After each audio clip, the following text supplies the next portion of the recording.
ఆచి chicken masala. Girl friend ని సరదాగా ఆట పట్టిద్దాం అనుకున్నాడు, కానీ కథ అడ్డం తిరిగి బుక్ అయిపోయాడు. ప్రాంక్ కోసం అతను గర్ల్ ఫ్రెండ్ కి పెట్టిన మెసేజ్ తోటి ఏకంగా ఆన్లైన్ క్రికెట్ బెట్టింగ్ ముఠా గుట్టురట్టయింది. ఏపీకి చెందిన దేవినేని సుమంత్ బెంగళూరులో ఉంటున్నాడు. టెలిగ్రామ్లో క్రికెట్ బెట్టింగ్ ప్రిడిక్షన్ చేసే ఓ గ్రూప్ క్రియేట్ చేశాడు. బెట్టింగ్కి సంబంధించిన వ్యవహారాలన్నీ అందులో నుంచే నడిపిస్తున్నాడు. ఆ గ్రూపులో వేల సంఖ్యలో సభ్యులను చేర్చుకున్నాడు. ఇటీవల ఆ ఛానల్ని ఉత్తరాదికి చెందిన ఓ వ్యక్తి దగ్గర అమ్మకానికి పెట్టాడు. 4,60,00,000 ఒప్పందం చేసుకున్నాడు. ఈ డీల్ కోసమే వారం క్రితం హైదరాబాద్కు వచ్చాడు సుమంత్. ఇక్కడి వరకు అతని ప్లాన్ అంతా అనుకున్నట్టే జరిగింది. అవతలి పార్టీ నుంచి 30 లక్షల అడ్వాన్స్ కూడా తీసుకున్నాడు.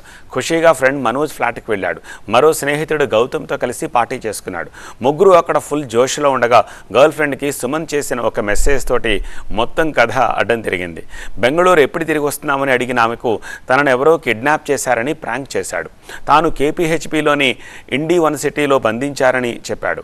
ఆ ప్రాంక్ నిజమని భావించిన యువతి 112కు డైల్ చేసి ఫిర్యాదు చేసింది. దీంతో ఎంక్వైరీకి వచ్చిన పోలీసులు మనోజ్ ఉన్న ఇంటికి వెళ్లారు. అక్కడున్న వాళ్ళను ప్రశ్నించి ఇల్లు సోదా చేస్తే ఓ బ్యాగ్ దొరికింది. అందులో 30 లక్షలున్నాయి. ఈ డబ్బు ఎక్కడిది అని అడిగితే ముగ్గురు పొంతనలేని సమాధానాలు చెప్పారు. అనుమానం వచ్చే స్టేషన్కు తీసుకెళ్లి విచారిస్తే ఈ మొత్తం బెట్టింగ్ ముఠా గుట్టు రట్టయ్యింది.